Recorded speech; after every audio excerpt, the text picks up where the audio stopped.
Welcome back, I'm the Watch Nerd. On this video, we're going to be going into a review of a 36mm rose gold 116201. And yeah, that's the reference. Horrible with my references, but this is a very, very cool piece, and we'll get into it more when I do flip you into it. One thing to notice right away, though, there's no lume, and the bezel is smooth. So there does come an option in the two-tone version, but it's a very interesting piece, honestly, and I will display some of the fallbacks of two-tone because there are some. Before I do that, though, I want to keep announcing my Chanel chain giveaway. I'm going to be giving out this chain as soon as we hit 1,000 subscribers. So if you want to be entered, there's the 4 steps in the description below. So I'm gonna not do a complete conventional review on this piece because there's a million out there. So we're gonna talk about why I love this type of piece.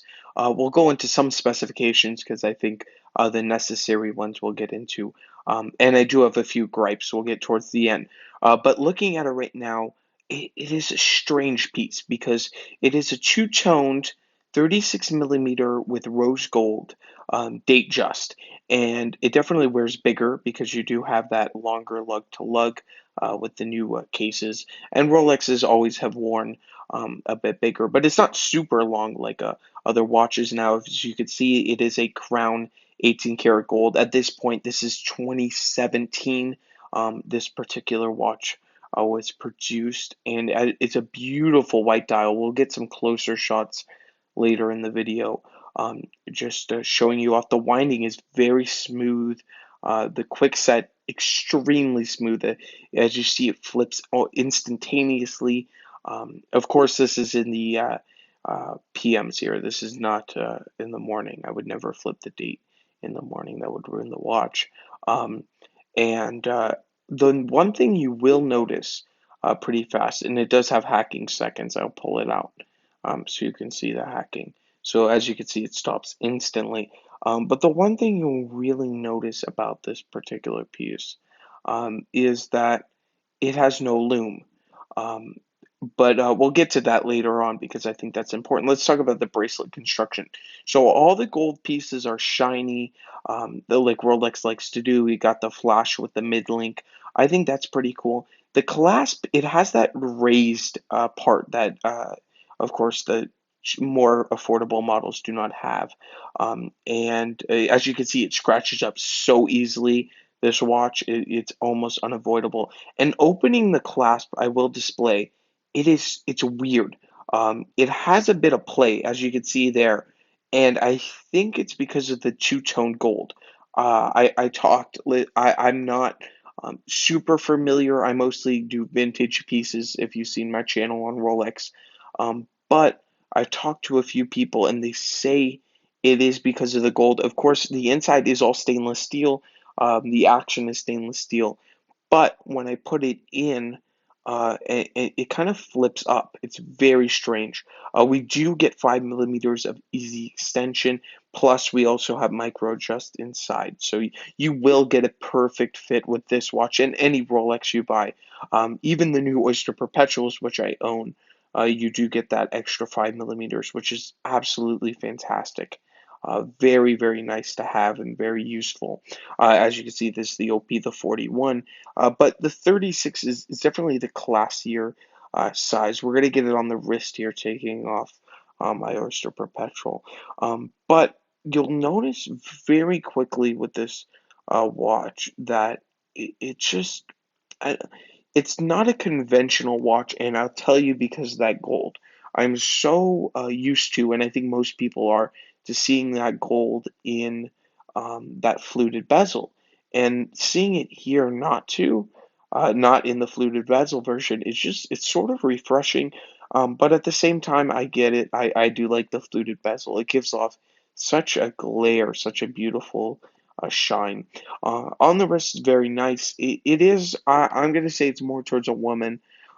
I get it though. I get why people would say it's for a woman. And I even say it too. Yes, a man could wear this watch, but if you're buying new, why not just go for the 41, honestly? The retention of value is one thing, but just the enjoyment, the legibility later, as you can see, look how much is room. Like, look how much room there is on this class. And it's a little flimsy. I don't know if that's because this is a pre-owned piece, way pre-owned, as you can tell. But I don't know what that could be from. I think maybe somebody opening the clasp too many times. But I've seen used Rolexes, even newer ones like this, that don't have that. Especially this one's only a few years old. Let's head into that dial though, because this is just beautiful. This is white face, which I think all white faces should be recognized, should be definitely appreciated on Rolex, because Rolex doesn't produce a lot of white faces. And you'll notice zero lume. There is no lume on this watch whatsoever. I've only noticed it on the rose gold. I am not the Datejust. I know a few Datejust, of course, and when I get my hands on one, I research all about it. But this particular one is the only one I really found the rose gold two-tone to have no lume. You do have all applied 18 karat gold rose inside on the dial, no lume, minute track though, and the hands are not loomed. Very, rare occurrence. I'm turning off the lights just so you know, to see that there is no lume, but of course you can already tell that by looking at the dial. So that is this piece covered. I would love to know all your opinions, all your thoughts. What is your gripes? I think well, that let's talk about my gripes quickly. The no loom, I like loom on a Rolex. I'm sorry. Yes, you don't need it for the dressy pieces, for the Cellinis, for certain models. I don't think you need loom, but definitely a Datejust is a sporty piece, even in two-toned. It's just nice to have, even on the hands. I mean, my Oyster Perpetual, just beautiful loom. But if we look at other ones like Air King, very little loom, but it's still legible enough so you can actually see the dial when you have it on your wrist in the dark. Any model has loom, pretty much every model. But that's where I'm going to leave it here. I would love to know all your opinions down in the comments below, and I will definitely catch you in the next one. Have a fantastic day.